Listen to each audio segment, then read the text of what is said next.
बिस्मिल्लाहिर्रहमानिर्रहीम, अस्सलाम वालेकुम नाज़रीन, सुबह बखैर and welcome to Suno Pakistan. मैं हूँ उज़ैर मलिक और मेरे साथ मौजूद हैं नजफ राजा, जिनसे आज हम सबसे पहले ये जानेंगे कि वीकेंड कैसा गुजरा आपका। मेरा वीकेंड ज़बरदस्त गुजरा है, यकीन जाने बहुत मज़ा करती हूँ मैं वीकेंड पे, लेकिन जो ही मंडे आता है ना तो मज़ीद अजीब किस्म की एक एनर्जी पैदा हो जाती है कि मंडे को जाना है और आपको बाखबर करना है खबरों के हवाले से। नाज़रीन, उम्मीद करती हूँ पहले खुद भी आपको अपडेट होना पड़ता है, डेफिनेटली पढ़ना तो आपको पता है, हम पढ़ते रहते हैं, रिसर्च करते रहते हैं चीज़ों के हवाले से, क्योंकि हमने आपको इन्फॉर्म करना होता है। नाजरीन, उम्मीद है आप ठीक ठाक होंगे, खैरियत से होंगे। मंडे का आगाज़ है, जानती हूँ थोड़ा सा स्लो होता है, मुश्किल होता है, हमारा भी होता है। हम मंडे टू फ्राइडे 9 to 11 आपके सामने मौजूद होते हैं ताकि आपको कौमी बैनुल-अक़वामी खबरों, तबसरों और तज़ियों के साथ आगाह कर सकें। साथ ही साथ हेल्थ टिप्स भी होंगी, सोशल इशूज़ को भी डिस्कस करेंगे, डिफरेंट स्टोरीज़ भी होंगी। नाजरीन, इसके साथ साथ आपको बताते चलते हैं कि इस वीकेंड पर हफ्ते के रोज़ पंजाब के मुख्तलिफ इलाकों में शदीद बारिशों और तूफ़ानी हवाओं ने खासी तबाही मचाई है।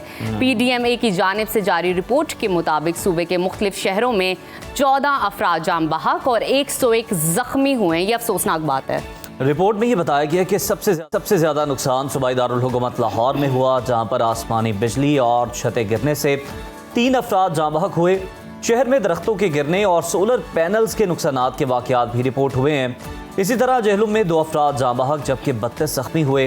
रावलपिंडी, सियालकोट, शेखपुरा, गुजरावाला, मियावाली और लिया में भी अमवात और ज़ख्मियों के बारे में रिपोर्ट मौसूल हुई है। साथ ही साथ आपको बताते हैं director general PDMA Irfan Ali Kathia ने बताया है कि ज़्यादातर अमवात बोसीदा मकानात के गिरने और गैर महफूज मकामात पर होने के बायस हुई हैं। तूफ़ान के बायस मुतादिद कच्चे और बोसीदा मकानात को नुकसान पहुंचा है। DG PDMA ने शहरियों से अपील की है कि ख़राब मौसम के अलर्ट्स के मुताबिक गैर ज़रूरी सफ़र से गुरेज करें, बिजली के खंभों और लटकती तारों से दूर रहें, आसमानी बिजली से बचाव के लिए महफूज मकामात पर रहें। उनका कहना है साथ ही साथ कि बिजली की गरज चमक और तूफ़ानी सूरत हाल में आसमान तले हरगिज़ मत जाएं, बच्चों का ख़ास ख्याल रखें, उन्हें बुसीदा इमारतों के करीब हरगिज़ ना जाने दें, जबकि एमरजेंसी की सूरत हाल में PDMA की हेल्पलाइन 1129 पर कॉल करके उनकी मदद लीजिए। तो ये तो था वीकेंड का मौसम, जिसके हवाले से हमने आपको आगाह किया, और कुछ मज़ीद अहम अपडेट्स जो हैं आज मुल्क के मुख्तलिफ इलाकों में मौसम के मुतालिक हम जानेंगे, तो बताएंगी नजफ राजा। तो ओवर टू यू नजफ। आइए मौसम की इन डिटेल सूरत हाल से आगाह करते हैं।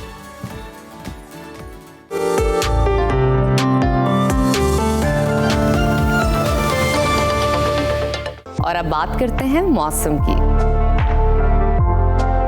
मुल्क के बेशतर इलाकों में आज मौसम गर्म और खुश्क रहने का इम्कान है। महकमा मौसमियात के मुताबिक आज शाम के बाद गिलगित बल्तिस्तान, कश्मीर, खैबर पख्तूनख्वा, इस्लामाबाद, खित्ता पोटोहार और बलूचिस्तान के चंद इलाकों में मतला जुज़वी अबर आलूद रहने के अलावा आंधी और गरज चमक के साथ बारिश और चंद मकामात पर यालाबारी की भी तवक्को है। मुल्क के दीगर शहरों में आज मौसम कैसा रहेगा, आइए जानते हैं। सबसे पहले रुख करते हैं गिलगित बल्तिस्तान का,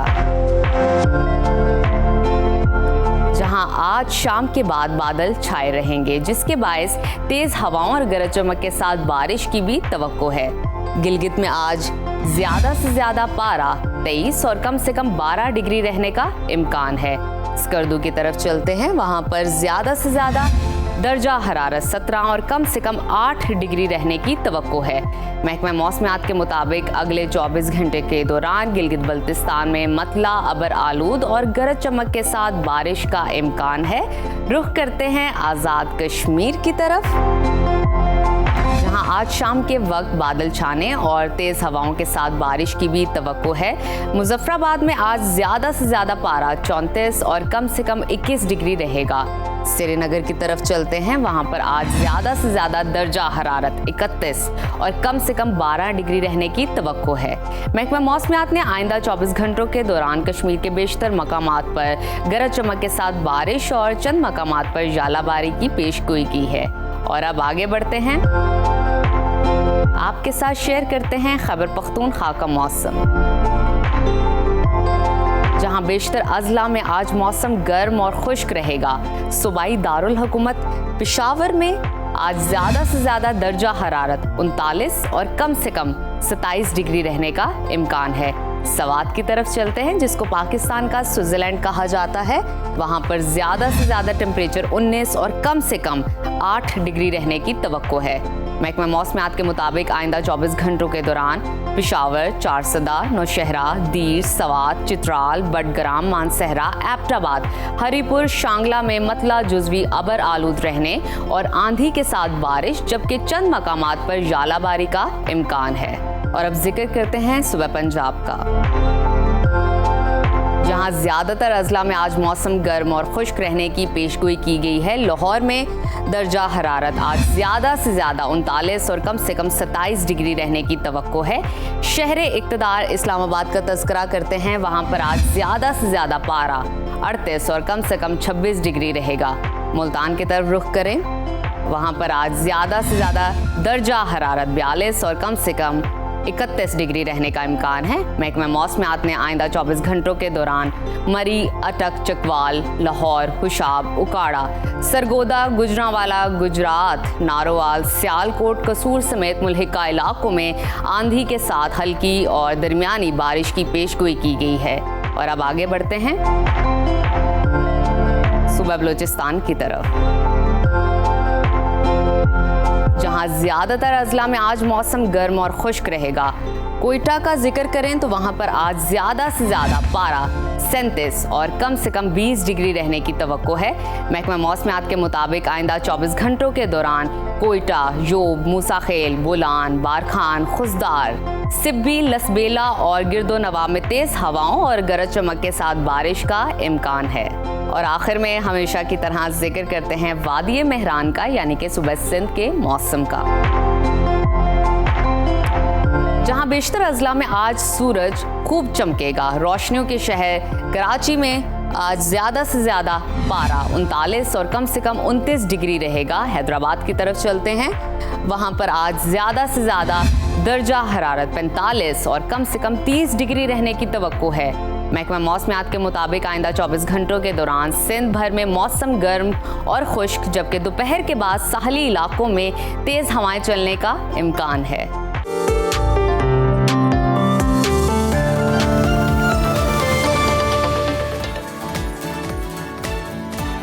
तो व्यूअर्स, जैसे जैसे मई का महीना इख्तिताम के जानिब बढ़ रहा है, पाकिस्तान भर में मौसम की शिद्दत रोज़ बरोज़ बढ़ती ही जा रही है। मुल्क के कई इलाके शदीद गर्मी की लपेट में हैं, जबकि दूसरी जानिब मानसून के आगाज़ की तैयारियां और पेशगोइयां भी जारी हैं। माहिरीन के मुताबिक 2025 का मानसून सीज़न मामूल से ज़्यादा मुतहर्रिक हो सकता है, जिसके नतीजे में बाज़ इलाकों में शदीद बारिशें और अर्बन फ्लडिंग जैसे ख़तरात बढ़ सकते हैं। वर्ल्ड मेट्रोलॉजिकल ऑर्गेनाइजेशन के मुताबिक जनूबी एशिया, ख़ास तौर पर पाकिस्तान, मौसमियाती तब्दीलियों के बायस शदीद मौसमों की लपेट में आ चुका है। हालिया रिपोर्ट्स के मुताबिक कराची, लाहौर, मुल्तान, सखर जैसे शहरों में हीट वेव का खतरा मौजूद है, जबकि बालाई इलाकों में गैर मुतवक्के बारिशों का इम्कान जाहिर किया जा रहा है। आने वाले दिनों में मुल्क का मौसम कैसा रहने वाले हैं, जानते हैं। इस वक्त हमारे साथ मौजूद हैं डायरेक्टर महकमा मौसमियात ज़हीर अहमद बाबर साहब। ज़हीर साहब, बहुत शुक्रिया आपके वक्त का। आपसे जानना चाहूँगी, इस वक्त पाकिस्तान में मौसम की मजमूई सूरत हाल क्या है और किन इलाकों में शदीद गर्मी की लहर जारी है, और साथ ही साथ कहाँ कहाँ बारिशें मुतवक्के हैं? इस वक्त मुल्क के ज़्यादातर हिस्सों में मौसम खुश्क और गर्म है। ख़ासतौर पर मुल्क के मैदानी इलाकों में गर्मी की शिद्दत जो है वो काफ़ी बढ़ी हुई रहेगी, जिसमें सिंध के ज़्यादातर मैदानी इलाके हैं, पंजाब के ज़्यादातर मैदानी इलाके, खासतौर पर जनूबी इलाके, इसी तरह बलूचिस्तान के जो वस्ती इलाके हैं, इन तमाम इलाकों में मौसम खुश्क और गर्म रहेगा और दिन के दर्जा हरारत जो बड़े रहेंगे। तो शदीद गर्मी की लहर जो है वो मुल्क के वस्ती इलाकों को भी तक अपने गिरफ्त में लिए रखेगी अगले चंद रोज़ के दौरान। अच्छा ज़हीर साहब, ये बताइएगा, जिस तरह हमने देखा कि यूएई में गर्मी का 16 साला रिकॉर्ड टूट गया, पारा 51 डिग्री से भी ज़्यादा चला गया, 51.6 रिपोर्ट हुआ। सर, क्या 2025 में मामूल से ज़्यादा गर्म मौसम मुतवक्की है पाकिस्तान में भी, और इस हवाले से महकमा मौसमियात की हालिया पेशगोइयाँ क्या कहती हैं, क्या बताती हैं? देखिए, मई और जून जो है, खासतौर पर मई का महीना जो है वो गर्म तरीन मौसम होता है पूरे पाकिस्तान के अंदर, और मिड जून तक ऑलमोस्ट ये गर्मी की लहर जो है ये बरकरार रहती है। फिर मिड जून के बाद मानसून हवाएं जो है वो दाखिल होना शुरू होती हैं और टेम्परेचर जो है वो मॉडरेट होना शुरू हो जाते हैं बारिश की वजह से। लेकिन ओवरऑल अगर देखा जाए तो इस साल भी मई के महीने में खास तौर पर एंड ऑफ मई में मुल्क के ज़्यादातर हिस्सों में शदीद गर्मी की लहर जो है वो बरकरार रही थी, क्योंकि क्लाइमेट चेंज की वजह से जो एक्सट्रीम वेदर इवेंट्स हैं, चाहे वो हीट वेव्स की सूरत में हो या चाहे एक्सट्रीम रेनफॉल की सूरत में हो, उनकी फ्रीक्वेंसी में जो है वो इजाफा देखने में आ रहा है पिछले चंद सालों में। तो लेकिन ओवरऑल ये गर्मी की लहर जो है वो मिड जून तक जो है वो रहेंगी। उसके बाद मिड जून के बाद जब मानसून हवाएं दाखिल होना शुरू हो जाएंगी तो ये टेम्परेचर जो है वो काफ़ी हद तक मुतदिल हो जाएंगे। ठीक है ज़हीर साहब, ज़रा इन डिटेल इलेबोरेट करके बताइएगा। मानसून हवाओं का जिक्र कर रहे थे, तो मानसून का आगाज़ कब मुतवक्के है और क्या इस साल बारिशें मामूल से ज़्यादा होंगी या कम? ओवरऑल तो पाकिस्तान के अंदर मानसून बारिशों का सिलसिला जो है फर्स्ट वीक ऑफ जुलाई से शुरू हो जाता है। 1 जुलाई से जो है वो मानसून हवाएं जो है वो ज़्यादा शिद्दत के साथ पेनिट्रेट करना शुरू कर देती हैं। 15 जून के बाद मानसून के जो प्री मानसून रेनफॉल्स हैं वो स्टार्ट हो जाती है। मानसून से पहले की बारिशें जिसमें कश्मीर के ज़्यादातर हिस्से हैं, खैबर पख्तूनख्वा के बालाई पहाड़ी इलाके हैं और north eastern parts of Punjab हैं, इनके अंदर बारिशें जो हैं वो ज़्यादा शुरू हो जाती हैं 15 जून के बाद। और फिर 1 जुलाई के बाद फिर मानसून हवाएं जो अपनी शिद्दत के साथ मुल्क के ज़्यादातर हिस्सों में दाखिल होना शुरू हो जाती हैं और ऑलमोस्ट मिड सितंबर तक मानसून बारिशें जो हैं वो और ये मानसून सिस्टम्स जो हैं वो मुल्क के अंदर दाखिल होते रहते हैं। इस साल जो है वो एक्सपेक्ट ही कर रहे हैं कि मानसून सिस्टम जो है वो एक्टिव मानसून होगा और मुल्क के ज़्यादातर हिस्सों में बारिशें जो हैं वो मामूल से ज़्यादा होंगी। ख़ास तौर पे north eastern parts of Punjab हैं, लाहौर, गुजरांवाला, सियालकोट, इन इलाकों में भी बारिशें जो हैं वो मामूल से ज़्यादा होने का इम्कान है। बिल्कुल ठीक है, बहुत शुक्रिया ज़हीर अहमद बाबर साहब, डायरेक्टर मौसमियात हमारे साथ मौजूद थे। मैं बता रहे थे कि इस साल जो बारिशें हैं मानसून की वो मामूल से ज़्यादा होने की तवक्को ज़ाहिर की जा रही है। ख़ास तौर पर लाहौर और उसके अतराफ़ की अगर बात करें तो यहाँ पर ज़्यादा बारिशें हो सकती हैं। खैर, प्रोग्राम के सिलसिले को आगे बढ़ाते हैं, बात कर लेते हैं कुछ भारतीय प्रोपेगेंडे की। भारत को पाकिस्तान के हाथों जिल्लत आमेज शिकस्त के बाद अंदरूनो बैरून मुल्क महाज पर रुसवाई का सामना है। जंगबंदी के मामले पर भारत को बिलाखिर सच बोलना पड़ गया। भारतीय वज़ीर ख़ारजा जयशंकर ने मुसलसल इनकार के बाद बिलाखिर सीज़ फायर में अमरीकी किरदार का एतराफ़ कर ही लिया। तज्ज़ियाकारों की जानिब से मोदी को डरपोक करार दिया जा रहा है और भारतीय शिकस्त को तस्लीम किया जा रहा है, मगर अंदरूनी और बैरूनी शर्मिंदगी ने मोदी सरकार को इतना बेचैन कर दिया कि एक बार फिर पाकिस्तान के खिलाफ साजिशों के जाल बुनने लगी है। दुश्मन मुल्क ने ना सिर्फ बेबुनियाद प्रोपेगेंडा मुहिम तेज कर दी बल्कि पाकिस्तान की मईशत को नुकसान पहुंचाने के लिए एक नया महाज भी खोल दिया है। ज़राए के मुताबिक मोदी हुकूमत ने पाकिस्तान को दोबारा FATF की ग्रे लिस्ट में शामिल कराने के लिए झूठा और मन घड़त डोजियर जमा करवाया है, जिसमें पाकिस्तान पर वो इल्ज़ामात लगाए गए हैं जिनकी ना कोई बुनियाद है ना ही कोई सच्चाई। यही नहीं, भारत ने वर्ल्ड बैंक की जानिब से पाकिस्तान के लिए मंजूर शुदा $20 अरब की तरक्याती मंसूबों की खुलकर मुखालफत कर दी है। मगर दुनिया के सामने पाकिस्तान का एक देरीना मौक़िफ़ बिलाखिर सच साबित होने लगा है। वो साजिशें जिन्हें पहले महज प्रोपेगेंडा करार दिया जाता है, आज आलमी रिपोर्ट्स और सिफारती इंकशाफात के जरिए बेनकाब हो चुकी हैं। भारत जो खुद को दुनिया की सबसे बड़ी जमहूरियत कहता है, पिछली 2 दहाइयों से बलूचिस्तान के अंदर बदअमनी, दहशतगर्दी की आग को भड़काने में बराह रास्त मुलव्वस पाया गया। पाकिस्तान साल से दुनिया के सामने नाकाबिले तरदीद शवाहिद पेश कर रहा है, चाहे वो 2019 के शर्मुल शेख मुज़ाकरात हो, 2010 की विकीलीक्स या फिर 2016 में कुलभूषण यादव की गिरफ्तारी। अक़वाम मुत्तहिदा को 2015, 2019 और 2023 में दिए गए डोजियर्स, बलूचिस्तान में भारतीय मुदाखलत और दहशतगर्दी के एतराफ़ी बयानात, सब कुछ सामने आ चुका है। DGISPR की हालिया ब्रीफिंग ने भारत के फौजी अफसरान की दहशतगर्दी में शमूलियत के सबूत भी दुनिया के सामने रख दिए हैं। मगर अफसोस की बात है कि आलमी ताकतें भारत की रियासती दहशतगर्दी से मुसलसल आंखें चुरा रही हैं और इस पर खामोशी इख्तियार किए हुए है। सवाल अब सिर्फ भारत के किरदार का नहीं बल्कि आलमी बरादरी की खामोशी का भी है। कब तक जनूबी एशिया के अमन को भारतीय साजिशों की भेंट चढ़ाया जाता रहेगा? कब तक पाकिस्तान में खून बहेगा और दुनिया नजरें चुरा कर खामोश रहेगी? इसी तमाम तर सूरत-ए-हाल पर बात कर लेते हैं। दिफाई तज्ज़ियाकार ब्रिगेडियर रिटायर्ड मसूद अहमद खान साहब ने हमें किया है। सर, सुबह बखैर और वेलकम टू सुनो पाकिस्तान। भारतीय वज़ीर ख़ारजा की बात करें तो उन्होंने बिलाखिर जंगबंदी में अमरीकी किरदार का एतराफ़ तो कर लिया और बताया कि अमरीकी हम मनसब भी उनके साथ राब्ते में थे। सीज़ फायर में अमरीकी किरदार के भारतीय एतराफ़ को आप कैसे देखते हैं और इससे भारत के अंदर मोदी की पोजीशन अब मज़ीद कितनी कमज़ोर होगी?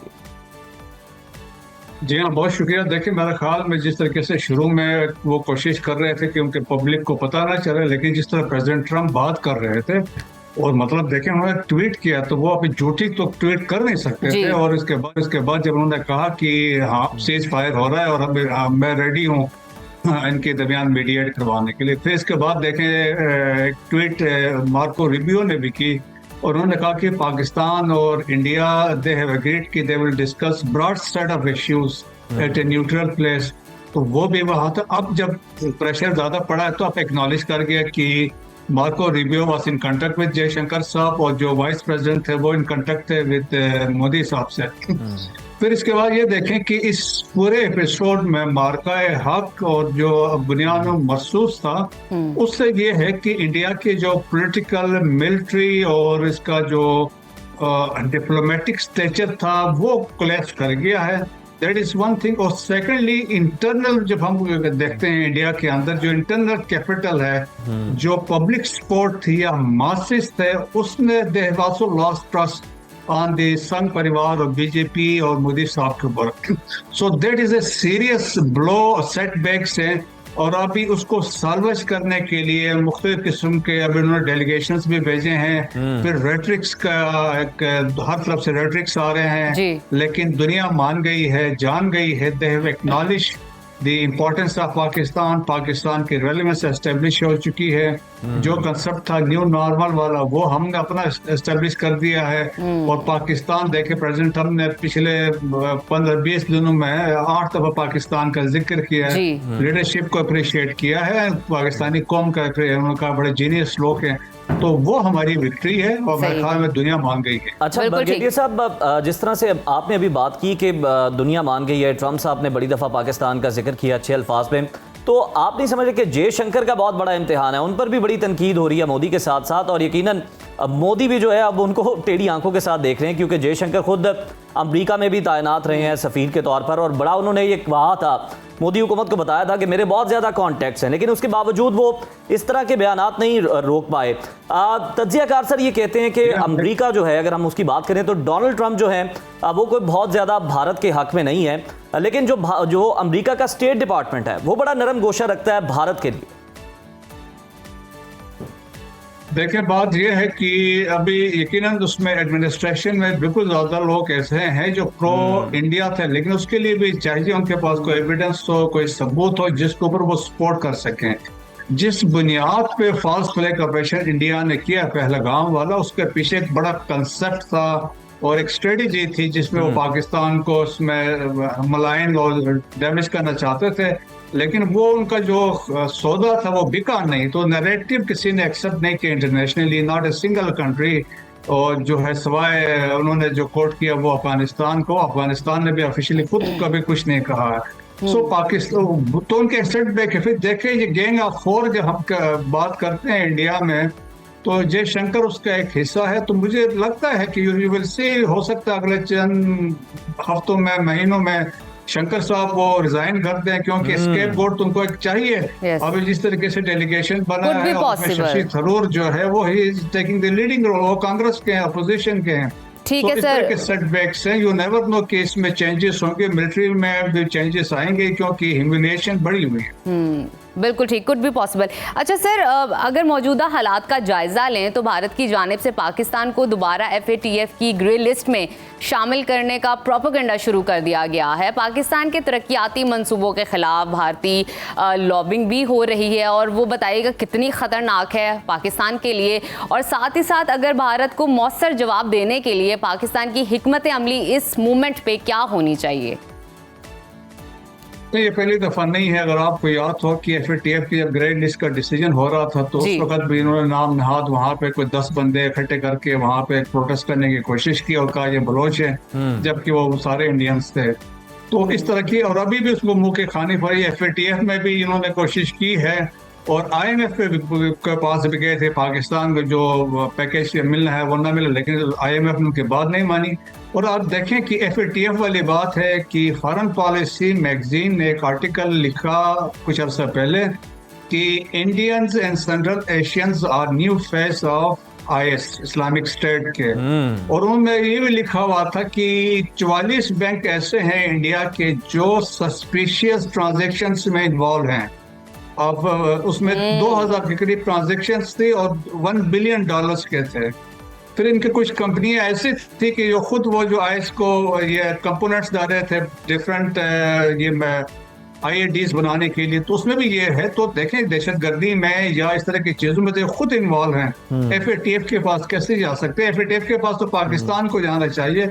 हमने तो जिस तरीके से हमने अपने 5 डोजेज जमा करवाए हैं, 2009 में पहला था, 2022 में लास्ट है, और अभी भी एक डोजियर मेरा ख्याल में बन चुका होगा या बन रहा होगा, क्योंकि जिसमें वी हैव एविडेंस। अब रिसेंटली जो कुछ हुआ है वो मेजर संदीप वाला भी है, जिस तरीके से एक लिंक था।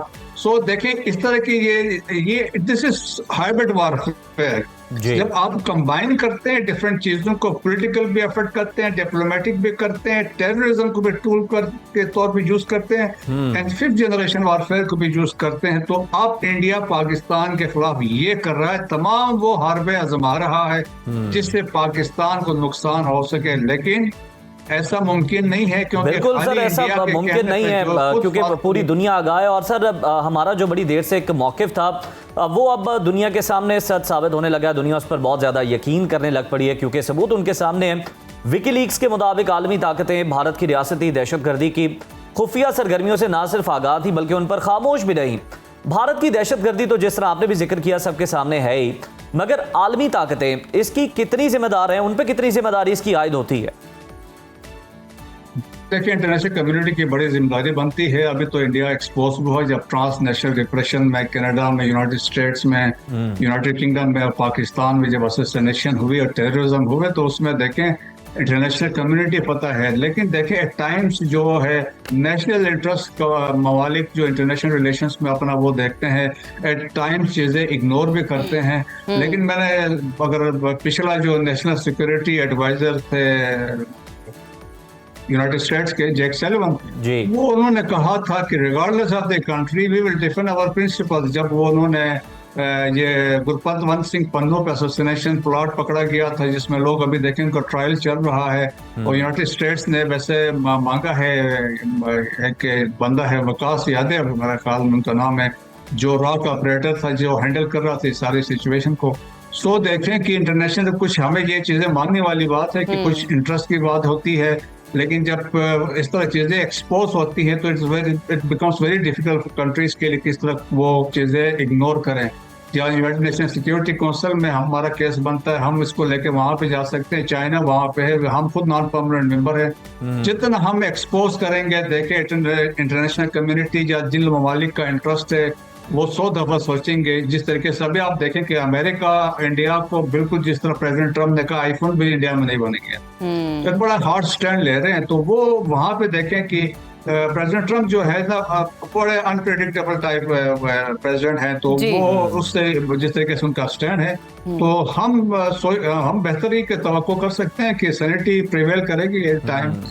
बिल्कुल बेहतरी की तवक्को कर सकते हैं। बहुत शुक्रिया ब्रिगेडियर रिटायर्ड मसूद अहमद खान साहब, मौजूद थे, अपना तज्जिया दे रहे थे। लेकिन साथ ही साथ हमें ट्रम्प के स्टैंड को दूसरे एंगल से भी देखने की ज़रूरत है कि क्या वो टैरिफ बिल पर अगर हम देखें तो भारत को घुटनों पर तो नहीं लाना चाहते, अपनी शराइत के मुताबिक तो नहीं मनवाने के लिए इस तरह के बयानात दे रहे। खैर, हमें अपनी सिफारतकारी को ज़्यादा मौसर बनाने की ज़रूरत है, और पाकिस्तान का जो वफ्द है वो सबसे पहले अमेरिका का ही दौरा कर रहा है, तो देखना यह कि क्या कामयाबियाँ इस दौरे के दौरान वहाँ पर हासिल की जा सकती है। बिल्कुल नाजरीन, और इसी के साथ लेते हैं एक छोटी सी ब्रेक। आपने कहीं नहीं जाना, देखते रहिए सुनो Pakistan. Welcome back to Suno Pakistan. रुख कर लेते हैं खेल के मैदान का। तो जनाब, लाहौर कलंदर्स PSL की तीसरी बार फातेह बन चुकी है, और सनसनीखेज मुकाबले के बाद कोयटा ग्लैडिएटर्स को 6 विकेटों से शिकस्त दे दी। गुज़श्ता रोज की बात करें तो कज़ाफ़ी स्टेडियम लाहौर में खेले जाने वाले फाइनल मैच में कोयटा ग्लैडिएटर्स ने पहले बैटिंग की और लाहौर कलंदर्स को 202 रन का हदफ दिया।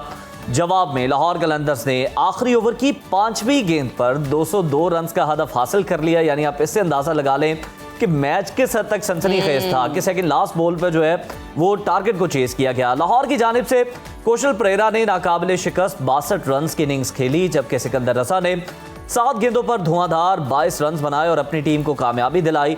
यूं लाहौर कलंदर्स ने तीसरी मरतबा PSL की जो चैंपियनशिप है जो कि वो बन चुकी है, और टाइटल जीतने के साथ ही लाहौर कलंदर्स ने तकरीबन 14 करोड़ रुपए से ज्यादा रकम भी हासिल कर ली है। Runner up team Quetta Gladiators की बात करें तो उसके हिस्से में 5 करोड़ 60 लाख रुपए से ज्यादा की इनामी रकम आई है। साथ ही साथ आपको बताते हैं सदर आसिफ अली जरदारी ने बतौर मेहमान खसूसी फातेह टीम को ट्रॉफी दी। PSL का फाइनल पाकिस्तान बहरिया के नाम रहा। पूरी कौम ने समंदर के मुहाफिजों को ज़बरदस्त खराज तहसीन पेश किया। Naval chief admiral Naveed Ashraf का स्टेडियम पहुंचने पर चेयरमैन PCB मोहसिन नकवी ने भरपूर इस्तकबाल किया। हज़ारों तमाशाइयों से भरा कज़ाफ़ी स्टेडियम पाकिस्तान जिंदाबाद, पाक बहरिया जिंदाबाद के नारों से गूंज उठा। इनिंग्स ब्रेक के दौरान गुलकारों की परफॉर्मेंस पर शायकीन झूम उठे। रिजवान मिर्ज़ा, हुसैन पराचा, नदीम अब्बास लूनेवाला और इब्रारुल हक ने तकरीब को 4 चांद लगा दिए। इसी पर बात कर लेते हैं। हमारे साथ मौजूद हैं senior sports analyst Syed Hussaini साहब। बहुत शुक्रिया याया साहब आपके वक्त का। Welcome to Suno Pakistan. लाहौर कलंदर्स को तीसरी बार PSL का जो चैंपियन है वो लाहौर कलंदर्स बना है। आप इस जीत को कैसे देखते हैं? कहाँ लाहौर कलंदर्स का हमने देखा कि आगाज़ अच्छा नहीं था इस टूर्नामेंट में, लेकिन PSL में लाहौर कलंदर्स की मजमूई कारकर्दगी कितनी मुतासिर कुन रही? किस तरह उन्होंने ग्रो किया अपनी परफॉर्मेंस को? किस तरह से उन्होंने बेहतर किया खामियों पर काबू पाके? सबसे पहले तो हुज़ैर और नजफ आपको अस्सलाम वालेकुम, थैंक यू वेरी मच मुझे इनवाइट करने के लिए। जहाँ तक आपने बात की पाकिस्तान सुपर लीग सीजन 10 2025 की, पाक भारत जंग की वजह से टूर्नामेंट को ब्रेक लगा और जब टूर्नामेंट दोबारा स्टार्ट हुआ तो जो आखिरी लीग मैच था लाहौर कलंदर के लिए अगेंस्ट पेशावर ज़ल्मी, वो मेक और ब्रेक वाला मैच था। हारते तो टूर्नामेंट से बाहर हो जाते और जीत उनके लिए लाजिम थी। और वहाँ उन्होंने पेशावर ज़ल्मी को हराया। फर्स्ट एलिमिनेटर में उन्होंने कराची किंग्स को पकड़ा, फिर उसके बाद सेकंड क्वालिफायर में उन्होंने डिफाइड चैंपियन इस्लामाबाद यूनाइटेड को हराया और फाइनल में उनका मुकाबला 1 महीने से नाकाबिल शिकस्त 8 मैचों से नाकाबिल शिकस्त कोयटा ग्लैडिएटर के साथ था, जिन्होंने साथ इस टूर्नामेंट में उन्होंने 2 मैच खेले थे। पिंडी में उनको हराया था, लाहौर में मैच बारिश की नजर हो गया था। और जो मैच हुआ है Pakistan super league season 10 2025 final में 39.5 ओवर, 405 रन, 13 विकेटें, ठीक है 6 विकेट से कलंदर जीता।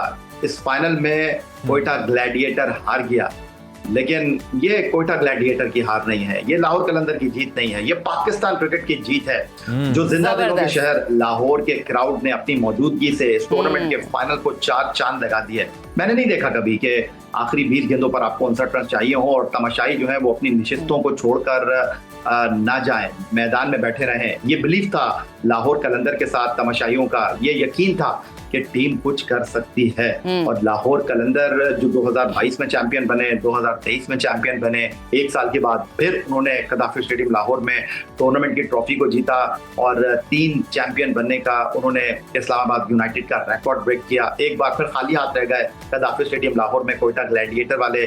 2017 में यहाँ वो पेशावर ज़ल्मी से फाइनल हारे थे, इस बार वो लाहौर कलंदर से हार गए। इससे बेहतर, इससे शानदार, इससे खूबसूरत फाइनल हो नहीं सकता। बेहतरीन समअप किया है आपने याया साहब। अभी सूरत हाल को अगर हम देखें, लाहौर कलंदर्स के जो कौशल परेरा हैं उन्होंने 62 रन और सिकंदर रजा ने 7 गेंदों पर 22 रन्स की धुआंधार इनिंग्स की।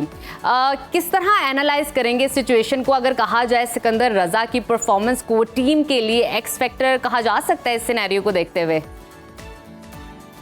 जी नजफ, जो इस वक्त सिकंदर रजा है वो इस वक्त टॉप ट्रेंड कर रहे हैं एक्स अकाउंट के ऊपर। उसकी बुनियादी वजह यह है उनकी कमिटमेंट, उनकी लाहौर कलंदर के साथ एसोसिएशन।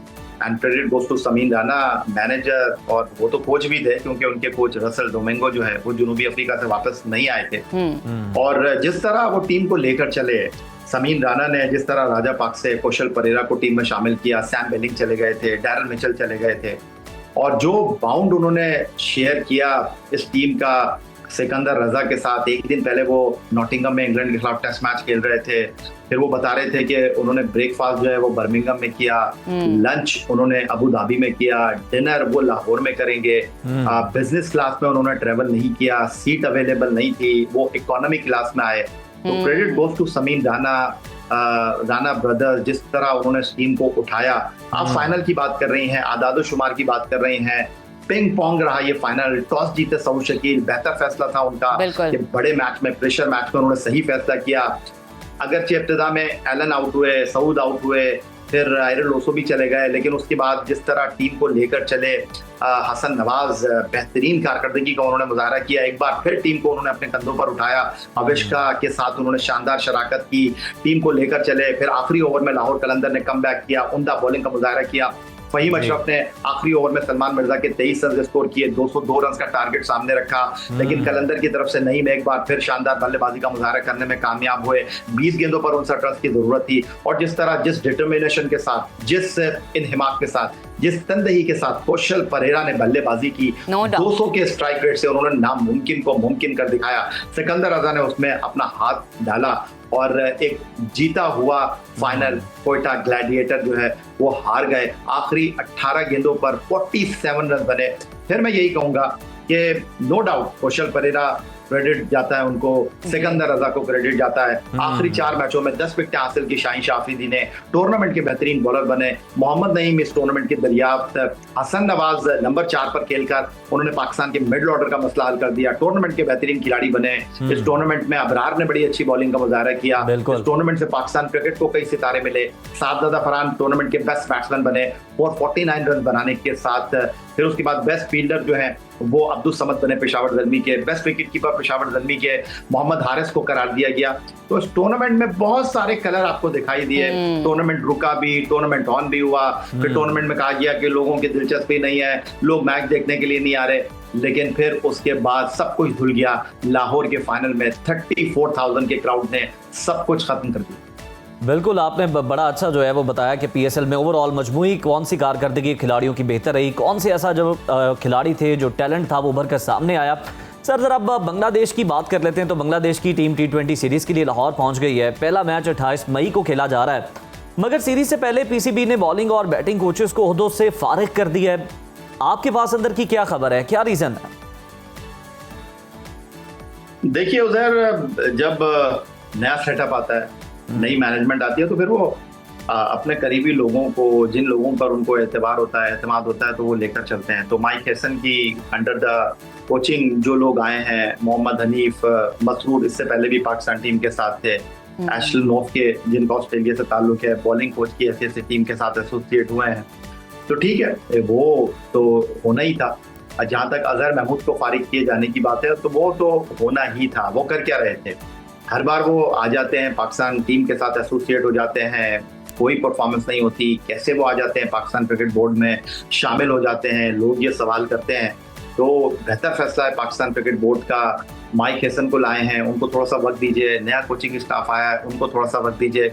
अजहर महमूद को बिल्कुल ठीक पाकिस्तान क्रिकेट बोर्ड ने जो है वो डिसोन किया, उनके साथ ताल्लुक खत्म किया, उनकी छुट्टी की। जो इस वक्त राइट डिसीजन था बिल्कुल किया गया, क्योंकि अजहर महमूद के हवाले से लोग जो है वो सवालात उठा रहे थे कि भाई इनकी टीम के साथ एसोसिएशन का फ़ायदा क्या है, इनको ये नहीं पता कि पाकिस्तान क्रिकेट में स्पिनर्स हैं या नहीं है। बांग्लादेश से सीरीज़ हमारे तो उन्होंने कहा हमारे पास स्पिनर ही नहीं है। फिर हमने इंग्लैंड के खिलाफ देखा कि नोमान ने, साजिद ने तबाहकुन बॉलिंग का मुजाहरा किया। फिर उनकी मौजूदगी में फास्ट बॉलर जो है उनकी कारकर्दगी आपके सामने है। तो क्या अजहर महमूद किस बुनियाद पर पाकिस्तान टीम के साथ शामिल हुए हैं? क्या सिर्फ उनका काम टीम के साथ ट्रैवल करना ही है?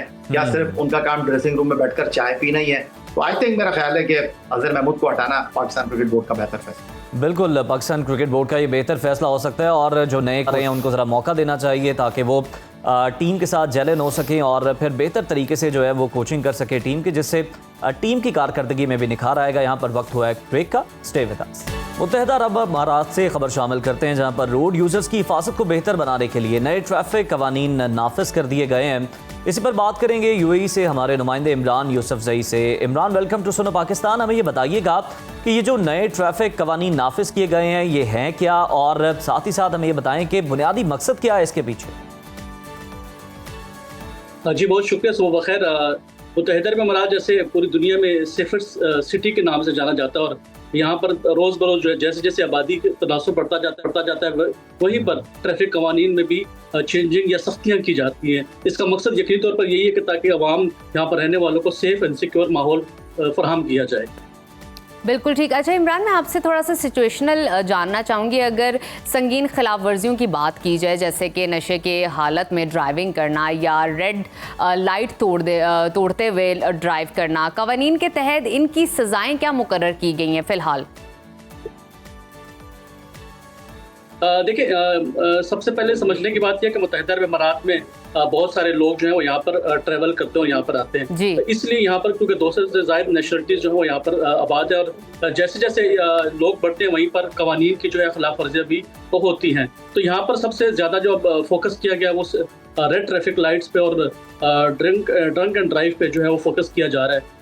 इसलिए यहाँ पर उसकी फाइन जो है वो बढ़ा दिया गया, ना सिर्फ फाइन बढ़ाया गया बल्कि उन पर सख्ती और पाबंदियाँ भी कर दी गई हैं। तो उस पर अगर पाकिस्तानी रुपए में बात करें तो लाखों रुपए जो है वो फाइन जो है वो इम्प्लीमेंट किए जा रहे हैं, और उसके साथ साथ सजाएं। और ना सिर्फ अगर आप रेड लाइट क्रॉस करते हैं तो आपको लाखों दिरहम फाइन आएगा, बल्कि आपकी गाड़ी जो है वो भी जब्त की जा सकती है। अच्छा इमरान, नए कवानीन के तहत ड्राइविंग लाइसेंस के हुसूल की कम अज़ कम उम्र में तब्दीली के क्या असरात मुतवक्के हैं?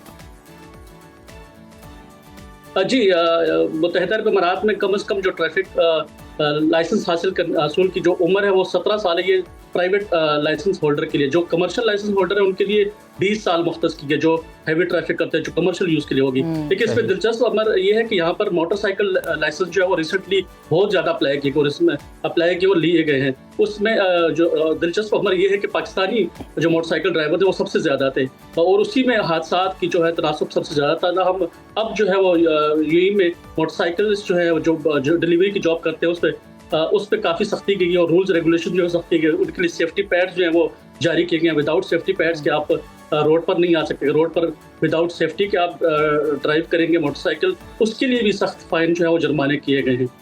बिल्कुल ठीक। हमें ये भी बताइए कि अवाम और ड्राइवर्स का इन नए कवानीन पर क्या रद्द-ए-अमल रहा, और इनमें शऊर बेदार करने के लिए कोई मुहिम, कोई सेमिनार्स वगैरह मुनक्किद करवाए गए हैं क्या?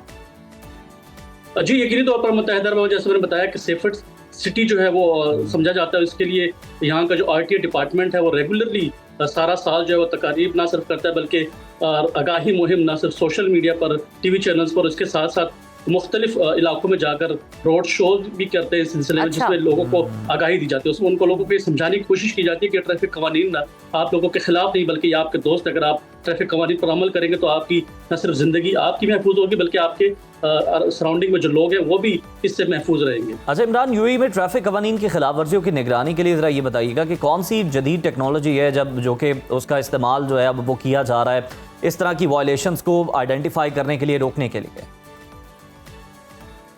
जी बिल्कुल, मुत्तहिदा अरब अमीरात में जा बजा ना सिर्फ कैमरे न सिर्फ बल्कि आपको बता दूं कि रेडार सिस्टम से लेकर AI जो जनरेटेड कैमराज हैं वो लगे हुए हैं। यहाँ पर आपको सिग्नल पर कोई ट्रैफिक सार्जेंट जो है वो नजर नहीं आएगा। तमाम सिस्टम जो है वो AI से लिंक कर दिया गया, और इस तरह जब भी कोई आप वायलेशन करते हैं तो फौरी तौर पर आपको एक SMS रिसीव होता है जिससे आपको फाइन आ जाता है। तो यकीनी तौर पर जब हम यहाँ पर नॉर्मली ड्राइव करते हैं तो हर बंदा अगर रोड खाली भी है तो अपने कवानीन से 100% जो है वो करता है। लेकिन इसके साथ साथ बताएं फिर भी अगर, क्योंकि यहाँ पर जो लोग, जैसे मैंने बताया कि लोग यहाँ पर नए आते हैं तो उसकी वजह से ट्रैफिक में थोड़ा खलल महसूस होता है। तो हम जैसे ही आप यहाँ पर 1-2 महीने ड्राइव करते हो यकीनी तौर पर आपकी ड्राइविंग जो है वो परफेक्ट हो जाती है और मजीद जो है फाइन की तरफ आप नहीं जाते। तो यकीनी तौर पर यहाँ पर जदीद टेक्नोलॉजी या जदीद सिस्टम है जिसकी वजह से ट्रैफिक फ्लो जो है वो एक सिस्टम में रहता है। बिल्कुल ठीक। हमें ये भी बताइएगा कि यूएई में ड्राइविंग करने वाले गैर मुल्की, ख़ास तौर पर अगर मैं आपसे पूछूं पाकिस्तानी अफराद के लिए इन नए ट्रैफिक कवानीन से किस हद तक वो बाखबर हैं, और इनके लिए कोई आगाही मुहिम या ख़ुसूसी हिदायत भी जारी की गई हैं क्या?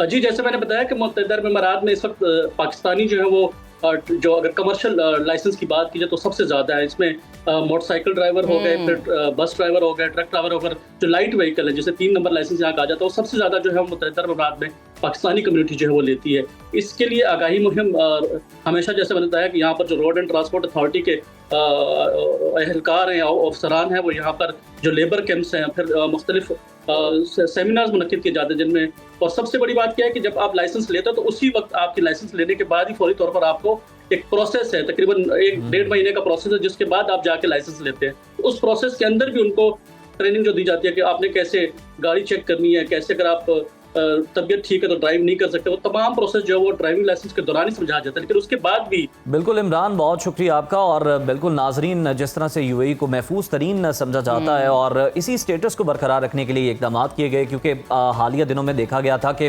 हादसात की जो शरह है वो बहुत ज़्यादा बढ़ चुकी थी पूरे यूएई में, और इसी तनाजुर में पूरी जो है वो एनालाइज किया गया सूरत हाल को, और उसके बाद जो ट्रैफिक कवानीन थे वो नए नाफिज किए गए, और जो पहले से मौजूद ट्रैफिक कवानीन थे उनको मजीद सख्त कर दिया गया ताकि कोई भी वायलेशन करने का सोच भी ना और मेरे ख्याल में ये एक बेहतरीन तरीक़ेकार है, अपने रूल्स एंड रेगुलेशन में अमेंडमेंट्स आप क्रिएट करते जाओ, क्योंकि डे बाय डे तब्दीलियाँ तो हो ही रही हैं नाजरीन। तो नाजरीन इसी के साथ लेते हैं एक छोटी सी ब्रेक, आपने कहीं नहीं जाना, ब्रेक के बाद मिलते हैं, बहुत सारे सेगमेंट्स आपका इंतजार करें, so stay with us. Programme के सिलसिले को दोबारा से आगे बढ़ाते हैं, बात कर लेते हैं मुल्क की सियासत की, जहां पर सियासी दर्जा हरारत एक बार फिर उरूज पर है। मुस्लिम लीग नून और तहरीक इंसाफ की एक दूसरे के खिलाफ बयानबाजी ने सियासी मंजरनामे को खासा गर्मा रखा है।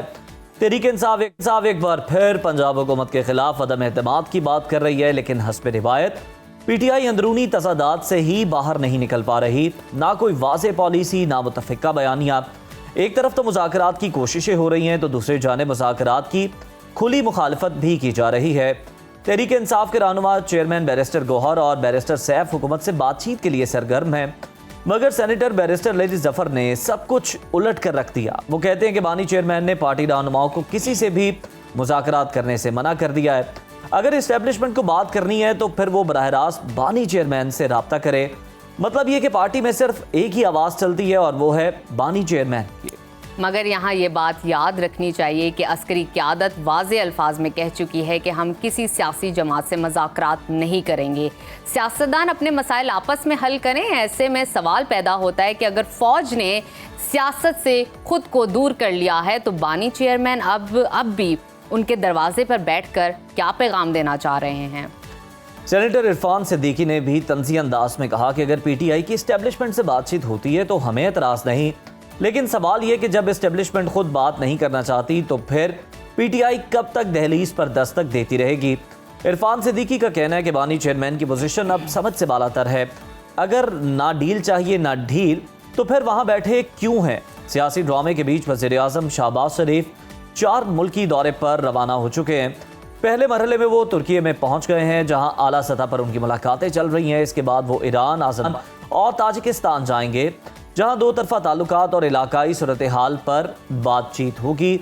जबकि दुशंबे में ग्लेशियर्स पर होने वाली बैनुल अक़वामी कॉन्फ्रेंस में भी पाकिस्तान की वो नुमाइंदगी करेंगे। इसी तमाम तर सूरत हाल पर बात कर लेते हैं। हमें ज्वाइन किया सीनियर तज्ज़ियाकार सज्जाद मीर साहब ने। सज्जाद साहब सुबह बखैर, वेलकम टू सुनो पाकिस्तान। भारतीय झूठ के जवाब में पाकिस्तानी सच की सिफारतकारी शुरू हो गई है। वज़ीर आज़म शहबाज शरीफ तुर्की पहुँच गए हैं। मौजूदा सूरत हाल में वज़ीर आज़म का ये 6 रोज़ा दौरा आपके नज़दीक कितनी अहमियत का हामिल है? देखिए, तुर्की का उनका ये पहला दौरा नहीं है। पिछले 2-1 महीने में उन्होंने कोई तीसरा चौथा दौरा किया है, और यही हाल आज़रबाईजान का, काज़ाकिस्तान का, तुर्कस्तान का, इन पूरे इलाकों में वो बहुत मुसलसल तसलसल के साथ जा रहे हैं और अपने राब्ते कायम कर रहे हैं। तुर्की के साथ हमारे वहाँ आर्मी चीफ भी मौजूद थे, जो इस बात की निशानी है कि तुर्की की जो फौजी सलाहियतें हैं और ख़ास तौर पर नेटो की वजह से जो उनकी बहुत सी इंडस्ट्री आगे बढ़ गई है, उससे हम अपनी कोई मदद हासिल कर सकें। और उसके साथ ही तुर्की में इलेक्शन भी हो रहे हैं, उनको भी हमारी हमायत की ज़रूरत है। इस वक्त वो सदर तैयब अर्दोग़ान खासे दबाव में हैं। उनके दबाव को रिलीज़ करने के लिए पाकिस्तान जैसे दोस्त मुल्क से वज़ीर आज़म का और बड़े वफद का आना जो है उनके लिए फ़ायदेमंद हो सकता है। तो ये इस तरह के एक म्यूचुअल किस्म के दौरे हो रहे हैं, जिसमें देखिए आज़रबाईजान से हमारे ताल्लुकात बढ़ते जा रहे हैं और काज़ाकिस्तान और ताजिकिस्तान इन मुल्कों के साथ हमारे रवाबत को जो है एक नई जिहत मिल रही है। ये इस बात की अलामत है कि हम अपनी खारजा पॉलिसी में उन इलाकों की तरफ भी देख रहे हैं जो कई लिहाज से हमारे लिए अहम है। अफगानिस्तान के उस तरफ हैं ये सारे मुल्क, और ये टेररिज्म जो अफगानिस्तान से आती है उसको रोकने में मददगार साबित हो सकते हैं। तो बहुत सी बातें हैं जिनकी वजह से ये दौरे बहुत अहमियत के अमल है। और इतनी सूरत हाल में जबकि मुल्क के अंदर बहुत ही मुश्किल तल्ख सूरत हाल पैदा हो, और वज़ीर आज़म का बार बार जाना और तुर्की में खासतौर पर आर्मी चीफ का भी मौजूद होना इस बात की अलामत है कि ये बड़े बामानी दौरे हैं, बिल्कुल बेमानी दौरे। No doubt. अच्छा सर, मैं आपसे जानना चाहूँगी, अगर मौजूदा सूरत हाल को कीनली ऑब्जर्व किया जाए तो ये माजरा क्या है? तहरीक इंसाफ एक तरफ तो हुकूमत से मुज़ाकरात की बात कर रही है और दूसरी तरफ उन्हीं मुज़ाकरात की नफ़ी हो रही है। PTI चाहती क्या है? ये क्या इनकी पॉलिसी है? ज़रा इस पर बताइएगा। असल में PTI जो है ना, खास तौर पर ये जो वाक़यात हुए हैं, जंग के वाक़यात इंडिया के साथ, उसकी पस मंज़र में बहुत शिकस्त खा चुकी है। अब उसकी बात ज्यादा कोई सुनता नहीं है और फौज का बयानिया जो है वो बहुत मजबूत हो गया है जी। ऐसी सूरत में उनकी पोजीशन और कमजोर हो गई है कि बजाय इसके कि वो पूरी कौम के साथ देने के और उनकी जज्बात की तर्जमानी करने के, उन पर फिक्र कसती है। सुल्तान कहती कुछ कह देती है, कुछ और फिक्र लगा देती है। तो अगर एक तरफ आप फिक्रबाजी कर रहे हैं और दूसरी तरफ कहते हो मैंने इनसे मुज़ाकरात करने हैं, तो ये मुज़ाकरात कैसे होंगे? और ये उनको मालूम है कि एस्टेब्लिशमेंट से मुज़ाकरात बामानी हो सकते हैं, सियासी जमातों से नहीं हो सकते, लेकिन एस्टेब्लिशमेंट आपसे मुज़ाकरात करेगी नहीं।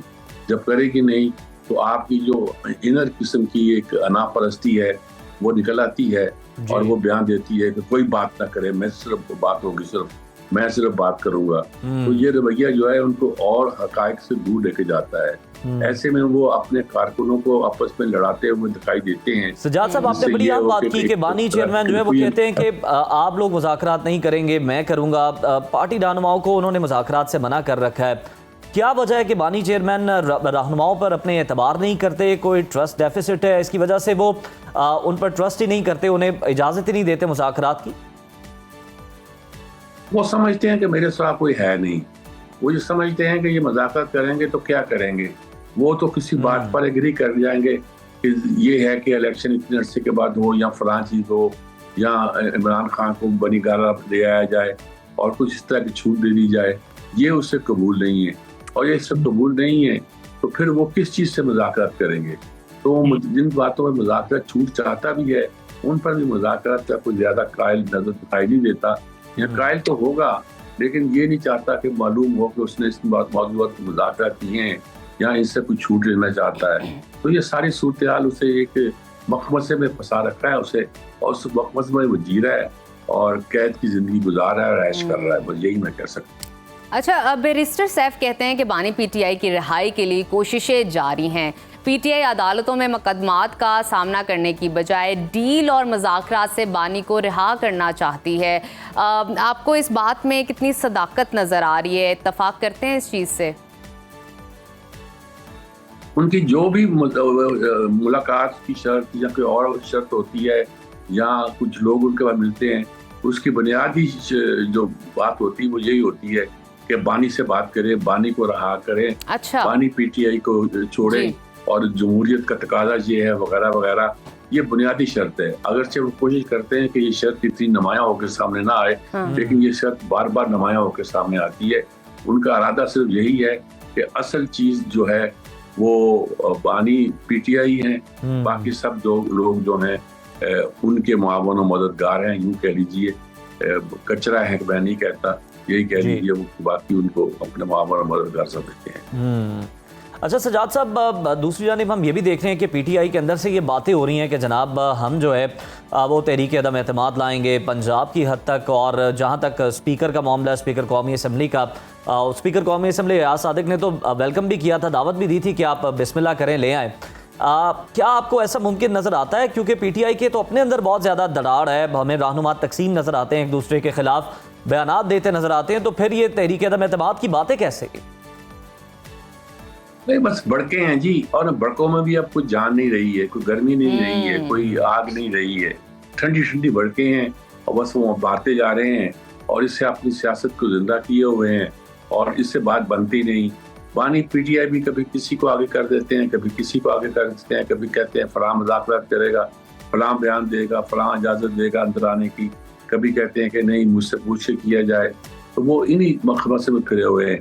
कभी अपनी बहन को आगे कर देते हैं, कभी कोशिश करते हैं कि अपनी बीवी को आगे करें, लेकिन वो चीज सब कोई चीजें जो है चलती दिखाई देती नहीं। फिर वो कहते हैं बस मैं हूँ, बस मुझसे पूछ के बात की जाए, बल्कि बात ना की जाए, बस मेरे साथ ही बात की जाए। ये साथ बात, एक कैदी के साथ बात करना जो है इतना ताकतवर नहीं है वो कैदी, और उसकी ताकत इतनी नहीं है आवाम के दरमियान भी या गलियों कूचों में भी कि वो सिर्फ उसी से बात की जाए और उससे बात करने के लिए खून मरी जा रही हो। ऐसा नहीं है। ये बात तलख लगती है और लगता है कि हम शायद जानदारी दिखा रहे हैं, लेकिन हकीकत यही है, इसे तस्लीम कर लेना चाहिए।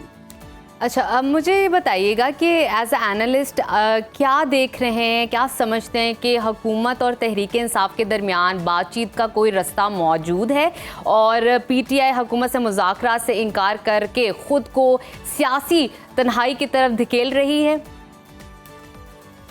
देखिए, पीटीआई का तो यही ख्याल है कि हुकूमत से मुज़ाकरात का कोई फ़ायदा नहीं है, उनका कोई इख्तियार नहीं है, क्योंकि उनको मालूम है कि उनकी लड़ाई हुकूमत के साथ नहीं, एस्टेब्लिशमेंट के साथ है। चाहे वो कहते हैं मेरी बात करानी है तो एस्टेब्लिशमेंट से कराओ, और उन्हें ये भी मालूम है कि वहाँ बातचीत करने के लिए बेस्ट जो फोरम है वो उसकी अपनी ज़ात शरीफ है, कोई और चीज़ नहीं है। जिनाचे वो कहते हैं तरीकों से यही कहा जाता है कि बानी पीटीआई से बात की जाए, उन्होंने रोक दिया, बात नहीं की जाए। फिर कभी कभी आता है कि रास्ते खुले रखने चाहिए, उसके लिए वो रास्ता खोलते हैं, विंडो ओपन करते हैं, लेकिन फिर उनको एतबार नहीं आता, फिर वो दूसरे रास्ते पर चल पड़ते हैं, और इसी ऊंच नीच में वो मामला को आगे लेके चल रहे हैं, और पार्टी वही हर्ष को लेकर आ रही, यही मैं कह सकता हूँ। बिल्कुल ठीक है, बहुत शुक्रिया। सीनियर तज्ज़ियाकार सजाद हमारे साथ मौजूद थे और वो बता रहे थे कि जो पीटीआई की मुज़ाकरात की पॉलिसी है वो एक्चुअली है कि आप एक जानिब तो मुज़ाकरात की बातें की जाती हैं, लेकिन दूसरी जानिब उनकी नफ़ी भी कर दी जाती है, जिससे सभी जो है वो मखमसे का शिकार हैं कि आखिर ये जमात चाहती क्या है। और एक और अहम खबर है जो कि हम आपके साथ शेयर करते हैं, अपने प्रोग्राम का हिस्सा बनाते हैं, तो नजफ बताइए। बिल्कुल नाजरीन, और आपको बताते हैं कि आज से ठीक 1 साल कबल पाकिस्तान के अजीम फ़नकार, बेमिसाल अदाकार और फ़नून लतीफ़ा के खामोश सफ़ीर तलत हुसैन हमेशा के लिए इस जहान फ़ानी को छोड़ गए। तलत हुसैन का ताल्लुक़ उन चंद फ़नकारों में से है जिन्होंने ना सिर्फ पाकिस्तान बल्कि बैनुल अक़वामी सतह पर अपनी अदाकारी, आवाज़ और शख्सियत से लाखों दिलों को मसहूर किया, और वो एक ऐसे फ़नकार थे जिन्होंने टेलीविज़न ही नहीं बल्कि रेडियो, थिएटर और फिल्म में और हर मीडियम में अपनी एक गहरी छाप छोड़ दी। तलत हुसैन 1940 की दिहाई में दिल्ली में पैदा हुए, बाद अज़ां पाकिस्तान आ गए। वो इल्म दोस्त और बावकार शख्सियत के मालिक थे। आला तालीम के हुसूल के लिए उन्होंने लंदन का रुख किया और मारूफ इदारे London academy of music and dramatic art से थिएटर और ड्रामा में बाकायदा तरबियत हासिल की। यही वो तरबियत थी जो उनके फ़न में गहराई, तहजीब और नफासत का बायस बनी। तलत हुसैन ने अपने फ़नी करियर का आगाज़ 1960 की दिहाई में रेडियो पाकिस्तान से किया। उनकी पुरअसर आवाज़ ने उन्हें जल्द ही रेडियो का महबूब फ़नकार बना दिया। इसके बाद वो पाकिस्तान टेलीविज़न से बराह रास्त वाबस्ता हो गए, जहाँ उन्होंने संजीदा, फ़िक्री और तहजीबी ड्रामों में ऐसे किरदार निभाए जो आज भी यादगार हैं। उनके किरदारों में गहराई, मुकालमों में वज़न और अदाकारी में तहजीब व तमीज़ हमेशा नुमाया रही। साथ ही साथ आपको बताते हैं तलत हुसैन ने पाकिस्तानी फिल्मों के साथ साथ बरतानवी और हॉलीवुड प्रोजेक्ट्स में भी काम किया। अंग्रेज़ी ज़ुबान पर अबूर, अंदाज़े गुफ्तगू और बावकार शख्सियत ने इन्हें एक कल्चरल एम्बेसडर बना दिया, और वो पाकिस्तान के उन चंद फ़नकारों में शामिल हैं जिन्होंने बैनुल अक़वामी स्टेज पर भी वक़ार और इज़्ज़त के साथ पहचान दी पाकिस्तान को। तलत हुसैन ने अपनी ज़िंदगी के आखिरी बरसों में अलालत के बावजूद फ़न से अपना रिश्ता नहीं तोड़ा। उनकी वफ़ात 26 मई 2024 को हुई और पूरा पाकिस्तान एक अजीम फ़नकार से महरूम हो गया। तलत हुसैन साहब अब हम में मौजूद नहीं, लेकिन उनका फ़न, उनकी आवाज़ और उनकी शाइस्तगी हमेशा हमारे दिलों में जिंदा रहे। नाजरीन, एक छोटी सी ब्रेक, आपने कहीं नहीं जाना क्योंकि बहुत सारे अभी इंटरेस्टिंग किस्म के सेगमेंट्स बाकी हैं, so stay with us. Welcome back to Suno Pakistan once again. Programme के सिलसिले को आगे लेकर चलते हैं और शामिल करते हैं हमारा वीकली सेगमेंट हॉरोस्कोप, जिसमें हम माहिरीन से ये जानते हैं कि मुख्तलिफ सितारों से ताल्लुक़ रखने वाले अफराद के लिए ये हफ्ता कैसे रहने वाला है। बिल्कुल जनाब, और बतौर मुसलमान हमारा ईमान है कि आने वाले वक्त का इल्म सिर्फ अल्लाह ताला को है, मगर इंसान मुख्तलिफ अलूम के ज़रिए मुस्तकबिल के हवाले से कुछ पेशगोइयाँ करता है जो बाज़ औक़ात सच भी साबित हो जाती हैं। तो इसी हवाले से हमेशा की तरह हमारे साथ मौजूद हैं मारूफ tarot card reader Daud Ahmad. Welcome to Suno Pakistan. आपका वक्त ज़ाया नहीं करेंगे दाऊद साहब, बताइए कि इस हफ्ते में मुख्तलिफ स्टार से ताल्लुक़ रखने वाले अफराद के लिए कैसा रहेगा। आपका बहुत शुक्रिया। सबसे पहले बात करते हैं एरीज बुर्ज हमल। एरीज वालों की इस वीक की story of the week 3 card से निकालते हैं। ठीक है। एरीज वालों की इस वीक की स्टोरी ऑफ द वीक क्या नजर आती है? तो जनाब, एरीज वाले कुछ आने वाले वक्त के लिए मनसूबाबंदी कर रहे हैं और सोच विचार चल रही है। बहुत सी चीज़ों से मुतल्लिक़ आपको अच्छी वर्किंग करनी चाहिए क्योंकि चीज़ें आपके हक में इस वक्त नहीं हैं, इसलिए आपको एहतियात रखनी चाहिए। ये वीक एहतियात का है। अगर मैं बात करूं आप लोगों के जॉब, बिजनेस और कैरियर की, तो कम्युनिकेशन कामयाबी की हो सकती है। राब्ते ज़्यादा बढ़ाएं, चाहे जॉब हो चाहे बिजनेस हो। मैरिज और लव में थोड़ी सी प्रॉब्लम क्रिएट हो सकती है, इसलिए यहाँ पे आपको खुला बिस्मिल्लाहिर्रहमानिर्रहीम पढ़ना चाहिए। एजुकेशन की स्टडी अच्छी है तलबा तालबात के लिए। और मैं हेल्थ की बात करूँ तो सेहत का ख्याल करना, वॉक करना, खाना वक्त पे खाना, वेजिटेबल्स का इस्तेमाल करना और ट्रैवल आप कर सकते हैं। और पढ़ने के लिए ला हौला वला कुव्वता इल्ला बिल्लाह। और मैसेज आप लोगों के लिए look for a sign. Next Taurus. जनाब टॉरस वालों की इस वीक की स्टोरी ऑफ द वीक की बात करें तो टॉरस वाले इस वीक में क्या करने जा रहे हैं? अच्छा जी, आप कुछ बड़ा करने की प्लान कर सकते हैं क्योंकि ये बहुत ज़बरदस्त एनर्जी है बिगिनिंग में। तो सेकंड में है कि जिन चीज़ों की आपको समझ नहीं लग रही उनसे मुतल्लिका आपको मशवरा ज़रूर करना चाहिए, लेकिन आपका डिटर्मिनेशन बहुत हाई है तो आप बेहतर फ़ैसले करके अपने हालात को बेहतर कर सकते हैं। जॉब और बिज़नेस की बात करूँ तो अपॉर्चुनिटी है, हेल्प है, कामयाबी है, पैसे हैं। और जनाब यहाँ पे अगर मैरिज और रिलेशन की बात करूँ तो रिलेशन में डिसहार्ट नज़र आते हैं। या वदूद का कसरत से विर्द आपकी मोहब्बत, शादी या रिलेशन में आपको कामयाबी देगा। एजुकेशन की बहुत अच्छी एनर्जी है तलबा तालबात के लिए। हेल्थ आप लोगों की गुस्सा आपकी सेहत को डिस्टर्ब कर सकता है। और ट्रैवल की बात करें तो ट्रैवलिंग कर रहे हैं आप। या सलाम का विर्द बहुत ज़बरदस्त रहेगा। और message of the week, you are ready, आपको तैयार रहना चाहिए। जेमिनी वालों की इस वीक की story of the week 3 card से देखें तो क्या नज़र आती है? तो जेमिनी वाले इस वीक के आगाज़ में तो थोड़ा सा उदासी के साथ, मायूसी के साथ वीक को शुरू कर रहे हैं, लेकिन आपकी स्पिरिचुअलिटी आपके लिए इस वीक में आपके लिए कामयाबी का बायस बन सकती है। आप अपनी इंट्यूशन, सिक्स सेंस से हेल्प लें और फिर आप बेहतर पोजीशन में बैठेंगे। हासिदीन आपको देख रहे हैं मगर आपके ऊपर एक्शन शायद ना लें।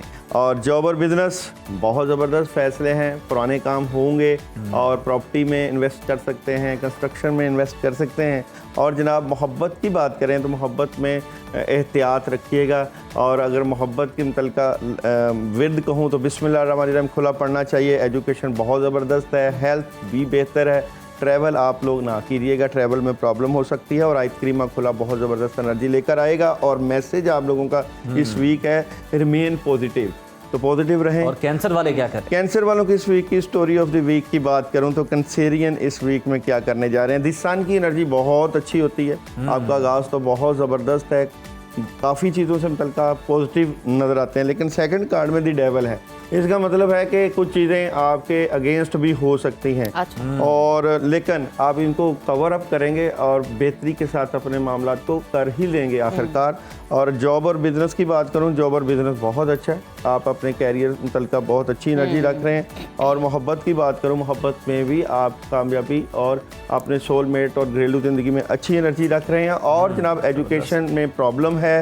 हेल्थ की बात करूं तो पानी और लिक्विड वाली चीज़ों का ज़्यादा इस्तेमाल कीजिएगा। ट्रैवल आप लोग कर सकते हैं। और मैसेज है आप लोगों का इस वीक का अपॉर्चुनिटी, तो आपको अपॉर्चुनिटी मिल सकती है। लियो का ये हफ्ता कैसा रहेगा? लियो वालों की इस वीक की स्टोरी ऑफ द वीक की बात करूं तो लियो वालों का ये वीक बहुत अच्छा ज़बरदस्त है। काफ़ी चीज़ें बहुत आपकी हेल्पफुल रहेंगी, कामों में रुकावटें ख़त्म होंगी और स्ट्रेंथ बढ़ जाएगी। और अपॉर्चुनिटीज़ के साथ साथ आप ज़्यादा से ज़्यादा वर्किंग कर रहे नज़र आते हैं। जॉब और बिज़नेस बहुत ज़बरदस्त है, आउट ऑफ सिटी कंट्री जाने का प्लान हो सकता है। मोहब्बत की बात करूं तो मोहब्बत में भी कामयाबी है और एजुकेशन में भी ज़बरदस्त कामयाबी है। और जनाब ट्रैवल आप लोग कर सकते हैं, तो अच्छी एनर्जी है लियो वालों की। और लियो वालों के लिए फबीय्ये लाई रब्बी को मातुकज़िबान का विर्द बहुत ज़बरदस्त रहेगा। नेक्स्ट हॉरोस्कोप है मेरे पास विर्गो वालों की इस वीक की story of the week. Virgo वाले इस वीक में दी लवर्स यानी कि प्यार और मोहब्बत से मुतल्लिका बहुत अच्छी एनर्जी लेकर आए हैं। आपकी इज्जत शोहरत में इजाफा रहेगा और स्ट्रेट फॉरवर्ड फैसले और कुछ पार्टनरशिप लग सकती है विर्गो वालों के लिए। जॉब और बिज़नेस अपनी बातें अपने तक रखेंगे तो ही आपको काफ़ी चीज़ें हल हो जाएंगी, मिल जाएंगी। और मोहब्बत से मुतल्लिका अपने वालिदैन पेरेंट्स को साथ लेकर चलें। एजुकेशन ज़बरदस्त है और ट्रैवल आप लोग कर सकते हैं और पढ़ने के लिए हस्बुनल्लाह व निअमल वकील का विर्द बहुत अच्छी एनर्जी लेकर आएगा। लिब्रा वालों की इस वीक की स्टोरी ऑफ द वीक क्या नजर आती है? अच्छा, लिब्रा वाले इस वीक में अपनी ख्वाहिशात की भरपूर तकमील कर लेंगे और जनाब यहाँ पे आपको अपनी मामला से मुतल्लिका कुछ अच्छी खबरें भी मिलेंगी, लेकिन डबल माइंडेड भी नजर आते हैं एंड ऑफ द वीक में। उसको आपने हल करना है। जॉब और बिजनेस अपनी बातें अपने तक मगर अच्छी एनर्जी रख रहे हैं। मोहब्बत से मुतल्लिका बहस और लड़ाई झगड़ा आपकी मोहब्बत से मुतल्लिका आपको डिस्टर्ब कर सकता है। एजुकेशन ज़बरदस्त है आप लोगों की। हेल्थ की बात करूं तो हेल्थ भी ज़बरदस्त है। ट्रैवल आप लोग कर सकते हैं और पढ़ने के लिए आयत करीमा का ज़बरदस्त विर्द रहेगा और कंप्रोमाइज़ है आप लोगों के लिए इस वीक में मैसेज। स्कॉर्पियंस के लिए ये हफ्ता कैसा है? स्कॉर्पियो वालों की इस वीक की स्टोरी ऑफ द वीक की बात करें तो स्कॉर्पियो वाले इस वीक में जो काम कर रहे हैं उन्हीं को ही तकवीयत दें, उन्हीं को फोकियत दें। कामों का काफ़ी ज़्यादा बर्डन रहेगा आप लोगों पे, लेकिन आपकी उदासी और नेगेटिविटी मामलात को ख़राब कर सकती है। इसलिए सोच समझ के फैसले और प्लानिंग के साथ मामलात को लेकर चलिएगा। जॉब और बिजनेस में प्रेशर आपके मामलात को ख़राब कर सकता है, एहतियात कीजिएगा। और मोहब्बत की बात में जस्टिस, इंसाफ, बैलेंस, अच्छी एनर्जी है आप लोगों की। और जनाब यहाँ पे एजुकेशन नहीं, तलबा तलबात की ठीक फोकस बेहतर करें। हेल्थ, गुस्सा नहीं करना, वॉक करनी है। और ट्रैवल अभी आप ना करें। और पढ़ने के लिए सूरह इखलास का वेट बहुत ज़बरदस्त एनर्जी लाएगा। ज़बरदस्त। सेजिटेरियस वालों की इस वीक की स्टोरी ऑफ द वीक की बात करें तो सेजिटेरियस वाले इस वीक में अपने मामला से मुतल्लिका एहतियात करनी चाहिए। कुछ लोग आपसे चीटिंग करते हुए पकड़े जा सकते हैं क्योंकि आप कुछ इसमें जज्बाती भी नज़र आते हैं और बैलेंस भी कर रहे हैं। आपको एहतियात करना है सेजिटेरियस वालों को। अगर जॉब और बिज़नेस की बात करूं तो ज़्यादा से ज़्यादा अपने कामों में मसरूफ़ रहेंगे तो फ़ायदा होगा। मोहब्बत में क्लैरिटी मिल जाएगी और एजुकेशन के मामलात भी ज़बरदस्त हैं। हेल्थ नहीं सही क्योंकि सोचों का बर्डन और नेगेटिविटी आपके जो है सेहत को ख़राब कर सकती है। ट्रैवल ना कीजिएगा। और पढ़ने के लिए आप लोग सूरह नास 11 मरतबा पानी पे दम करके पी सकते हैं। और मैसेज आप लोगों को है जी, जो आप करना चाहते हैं उसके लिए प्लानिंग करें। नेक्स्ट है जी मेरे पास कैप्रिकॉन वालों की इस वीक की स्टोरी ऑफ द वीक की बात करें तो कैप्रिकॉन वाले इस वीक में क्या करने जा रहे हैं? अच्छा, ये आगाज़ थोड़ा सा प्रेशर और नेगेटिविटी से है, लेकिन आप काफ़ी चीज़ें कवर अप कर लेंगे। डिले हैं कुछ मामला। सेहत और नींद का पूरा करें और ख़ासकर अपने अखराजात को कंट्रोल करें इस वीक में। और जॉब, बिज़नेस और कैरियर अपॉर्चुनिटी है। मोहब्बत की बात करें तो मोहब्बत में कोई बड़ी ख़बर और अच्छी पॉजिटिव ख़बर मिलेगी। और जनाब एजुकेशन तलबा तलबात को सही करनी चाहिए। ट्रैवल आप लोग कर सकते हैं और पढ़ने के लिए ला हौला वला कुव्वता इल्ला बिल्लाह का विर्द बहुत ज़बरदस्ती एनर्जी लेकर आएगा। एक्वेरियस वालों की इस वीक की स्टोरी ऑफ द वीक की बात करें तो एक्वेरियस वाले इस वीक में थोड़ा सा प्रेशर में हैं। अच्छा जी, इस प्रेशर को आप रिलीज़ करें। जिस तरह जियो और जीनो दो पे चलते हैं, अपने कामों पे ज़्यादा फोकस करें और नेगेटिविटी को निकालें। और कोई ऐसी खबर मिल सकती है, ऐसी अपॉर्चुनिटी मिल सकती है जो आपके लिए थोड़ा सा परेशान कुन हो सकती है, लेकिन आप इसको कवर अप कर लेंगे। जॉब और बिजनेस में पैसे आएंगे, हालात में बेहतरी, बहुत अच्छी मदद है। और मोहब्बत की बात करें तो मोहब्बत में भी अपॉर्चुनिटी आपको मिलेगी। एजुकेशन बहुत अच्छी है। हेल्थ आपकी ज़बरदस्त है। ट्रैवल आप कर सकते हैं, ज़्यादा बार कर सकते हैं। और पढ़ने के लिए सूरह फलक बहुत अच्छी एनर्जी लेकर आएगी। और मैसेज है आप लोगों के लिए, द सिचुएशन विल इम्प्रूव इंशाल्लाह। और लास्ट वन पाइसिस वालों की इस वीक की स्टोरी ऑफ द वीक की बात करूँ तो पाइसिस वाले इस वीक में आगाज़ थोड़ा सा प्रेशर में है, डिस्टर्बेंस में है, लेकिन आप अपनी सिक्स सेंस से बहुत ज़बरदस्त हेल्प लेंगे। जिस तरह के 2 फिश का निशान, आपकी स्पिरिचुअलिटी आपका साथ देगी और बहुत स्ट्रेट फॉरवर्ड फैसले आपके रहेंगे इस वीक में। और आप अच्छे ट्रैक पे जाते हुए नज़र आते हैं। जॉब और बिजनेस बेहतरीन है, लेकिन नज़र रखिए, बातें अपने तक रखिए। मोहब्बत में अच्छी अपॉर्चुनिटी है। और जनाब एजुकेशन बेहतर होनी चाहिए, सही नहीं है। हेल्थ बेहतर है। ट्रैवल आप लोग कर सकते हैं। मैसेज आप लोगों के लिए है, मेडिटेशन ब्रिंग्स आंसर। और पढ़ने के लिए है सूरह नास 11 मरतबा पानी पे दम करके पीना, अच्छी एनर्जी लेकर आएगा। बहुत ज़बरदस्त, बहुत शुक्रिया दाऊद साहब, आपने बड़े भरपूर अंदाज में बताया कि ये हफ्ता जो है तमाम सितारों के लिए कैसा रहने वाला है। कौन से सितारे जो ज़्यादा चमकेंगे, कौन से हैं ज़रा टिमटिमाएंगे, किनकी रोशनी मध्यम है, उन्हें एहतियात करनी चाहिए ताकि उनकी जो रोशनी है वो बढ़े। ब्रेक के बाद एक अच्छी खबर आपके साथ शामिल करते हैं। पंजाब हुकूमत ने बर्थ और डेथ रजिस्ट्रेशन रूल्स 2025 का निफाज करते हुए एक ऐसा कदम उठाया जो लाखों शहरियों के लिए आसानी पैदा करेगा।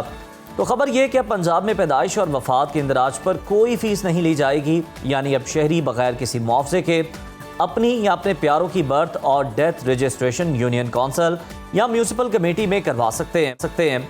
और सबसे अच्छी बात इसमें यह कि कंप्यूटराइज सर्टिफिकेट भी मुफ्त जारी होगा। ये सब कुछ वज़ीर आला पंजाब मरीम नवाज शरीफ की खसूसी हिदायत पर किया जा रहा है। उनका कहना है कि शिनाख्त हर फर्द का बुनियादी हक है। हुकूमत की कोशिश है कि अवाम को उनके हकूक़ के हसूल में कोई रुकावट ना आए। खबर में मज़ीद बताया गया कि अब लेट इंदराज के लिए कोर्ट की डिग्री की शर्त भी ख़त्म कर दी गई है। यकीनन ये एक इनकलाबी कदम है, क्योंकि बहुत से लोग फ़ीस और अदालती पेचीदगियों की वजह से रजिस्ट्रेशन नहीं करवा पाते। अब 7 साल तक इंदराज भी बगैर किसी इजाफी रुकावट के हो सकेगा, which is good. I guess बहुत से लोगों के लिए आसानी होगी है। बिल्कुल। और अगर आपने अभी तक अपने बच्चों की पैदाइश का इंदराज नहीं करवाया या किसी अजीज़ के इंतकाल की रजिस्ट्रेशन बाकी, तो ये बेहतरीन मौका है आपके पास, आगे बढ़ें, इंदराज करवाएं और अपने कानूनी और शहरी हकूक़ का तहफ़्फ़ुज़ यकीनी बनाएं। गवर्नमेंट ने तो अपना काम कर दिया है, आप भी अपना जो रोल है वो प्ले करें उसमें।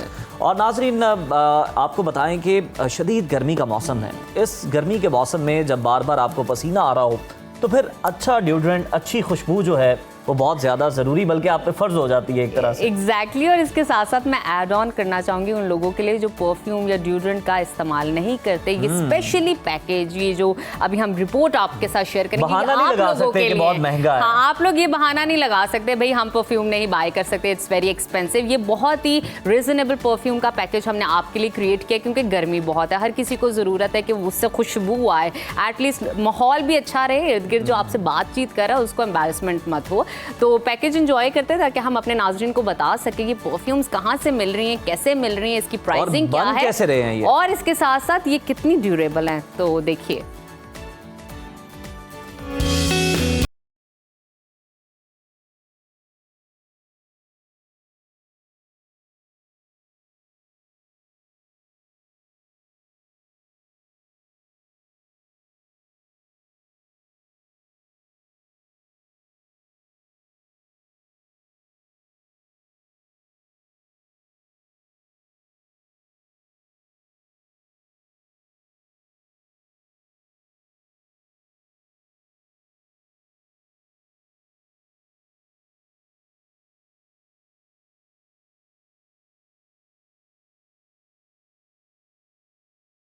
तकरीबन 100% ही मैच। सेटिस्फाइड है आप? बिल्कुल सेटिस्फाइड। महीने में कितनी बार आते हैं यहाँ से? करीब 2-3 चक्कर तो लग ही जाते हैं मेरे। जबरदस्त। गिफ्ट भी करते हैं या पर्सनल यूज? गिफ्ट्स के लिए आया हूँ अभी। वाह, किसको गिफ्ट करना है आपने? ये दोस्त मेरा आया है, उसको करना है, और एक और दोस्त है उसको भी करना है। अच्छा, फीमेल को कभी गिफ्ट नहीं किया? नहीं, अभी तक कोई ऐसा मौका नहीं आया अभी तक। इन फ्यूचर मगर किया तो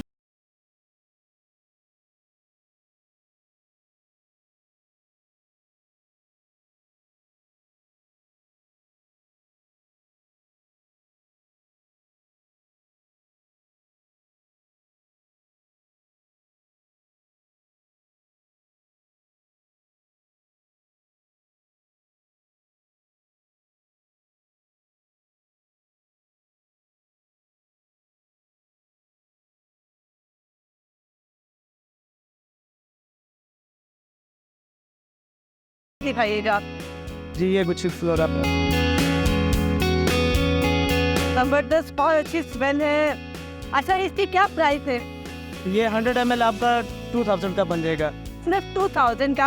इसकी ओरिजिनल प्राइस क्या है? ये तकरीबन 18-20 हज़ार का। इसको 18 का नहीं, 75,000 का आपको बिल्कुल कम से मिलेगा। अच्छा, उसके बाद आपके पास कोई शनेल ब्लू है? ब्लू स्नैल लगा लो। इनके पास हर किस्म के परफ्यूम है और बहुत ही मुनासिब कीमत है, और उनकी क्वालिटी बहुत ज़बरदस्त लग रही है मुझे दिखाइएगा। ये ब्यूटी चैनल है। ओह माय गॉड, जबरदस्त। अच्छा, इनके पास आपकी जो ओरिजिनल बॉटल्स नहीं है आपके पास? ओरिजिनल बॉटल होती है, लेकिन उनकी प्राइस भी थोड़ी सी होती है। कितनी होती है? मुझे ना इनके ब्यूटी चैनल की शीशी आपको मिल जाएगी 2500-3000 की।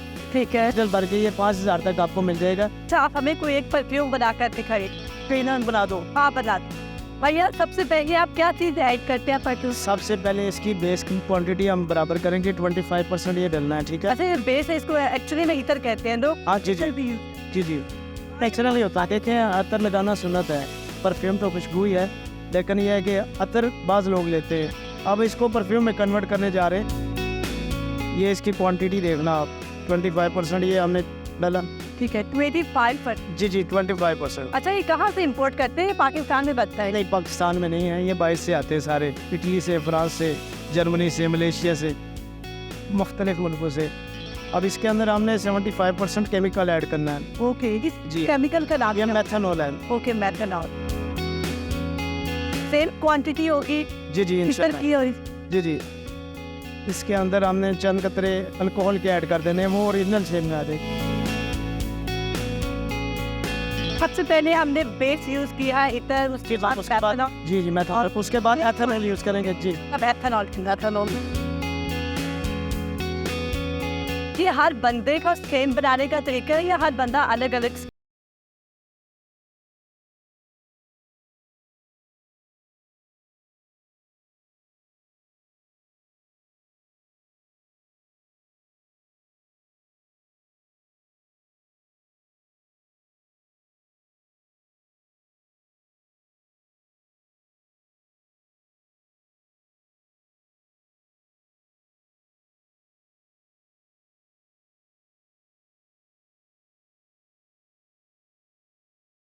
अच्छी फ्लोरस होगा।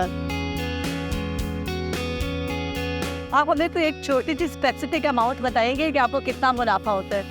50% लगा लें। बहुत ज़्यादा, फिर 50% लगा लें। हाँ 50% लगा लें। अगर आप काम अच्छे तरीके से नेक नीति से कर रहे हैं तो आपको अल्लाह ताला दे देता है मुनाफा। बहुत ही ज़बरदस्त प्रोसेस है, उन्होंने ये स्टार्ट किया है। 3 चीज़ों से आपकी जो फ्रेगरेंस है वो रेडी हो। ये आपको मैं अभी चेक करवाने जा रहा हूँ कि अगर इसकी बेस अच्छी है तो ये समझ लें आपका ओरिजिनल परफ्यूम तैयार हो गया है। अगर इसकी बेस अच्छी नहीं है तो ये समझ लें कि आपका परफ्यूम टेम्परेरी है। ठीक है जी।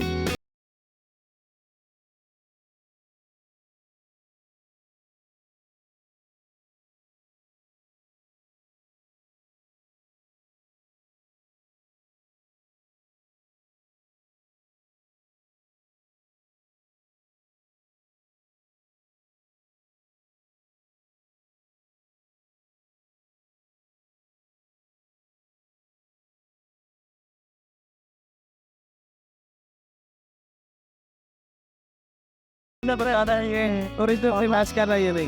बहुत ही ज़बरदस्त है भैया, मतलब मैं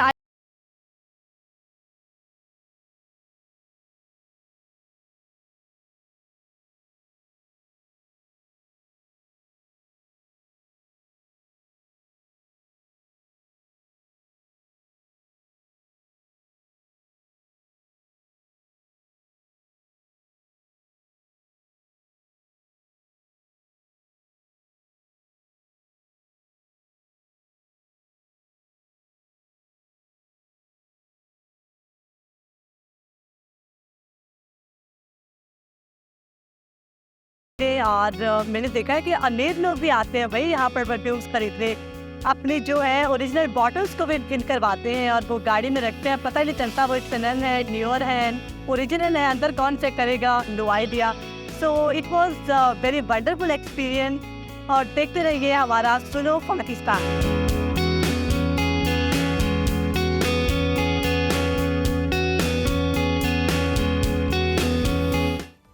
तो रुबीना यूसुफ लाहौर की शालम मार्केट में मौजूद थी और तरह तरह के महंगे भी परफ्यूम जो वहाँ पर मौजूद थे वो आपको दिखा रही थी कि किस तरह सस्ते दामों वो आपको मैसर आ सकते हैं। खैर अब यहाँ से रुख कर लेते हैं हम गिलगित बल्तिस्तान का। चेरी का मौसम है और चेरी के बागात जो हैं वो इस वक्त भरे हुए हैं गिलगित बल्तिस्तान में। तो बशारत हुसैन की रिपोर्ट देखते हैं।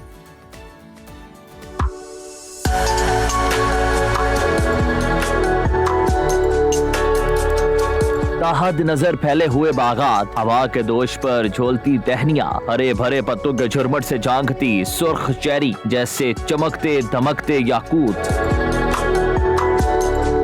गिलगित के बागात में हर तरफ लाल चेरी नजर आ रही है, हर दरख्त चेरी से लदा हुआ है। बागबान अपनी मेहनत का फल इंतहाई जौनफिशानी से उतारने के बाद खूबसूरत पैकिंग में इस्लामाबाद, लाहौर और पेशावर समेत मुल्क की मुख्तलिफ मंडियों में भिजवा रहा है। चेरी की फसल से बागबान, व्यापारियों समेत चेरी पैकिंग करने वाले मजदूरों को भी खासा फायदा हासिल होता है। चेरी का मौसम जब भी आता है तो लोगों को रोजगार मिलता है। डेली हिसाब पे उसकी सैलरी बनती है, 25 से 30 हज़ार रुपए बनते हैं। पाकिस्तान और गिलगित बल्तिस्तान में रेवेन्यू की चेरी की रेवेन्यू की बात करें तो 3 अरब 3.5 अरब का चेरी जो होता है मुल्क समेत दीगर मुल्कों में भी जाता है। अगर चाइना के लिए कोई अप्रूवल मिलती है तो इसमें गिलगित बल्तिस्तान के न सिर्फ गिलगित बल्तिस्तान के लोगों के लिए फ़ायदा होगा बल्कि मुल्क की माशियत भी मजबूत हो सकती है। बैनुल-अक़वामी मार्केट तक चेरी की फराहमी मुमकिन बनाई जाए तो न सिर्फ गिलगित बल्तिस्तान बल्कि मुल्क के लिए भारी ज़र मुबादला लाने का जरिया हो सकता है। बिशारत हुसैन, सुनो न्यूज़, गिलगित।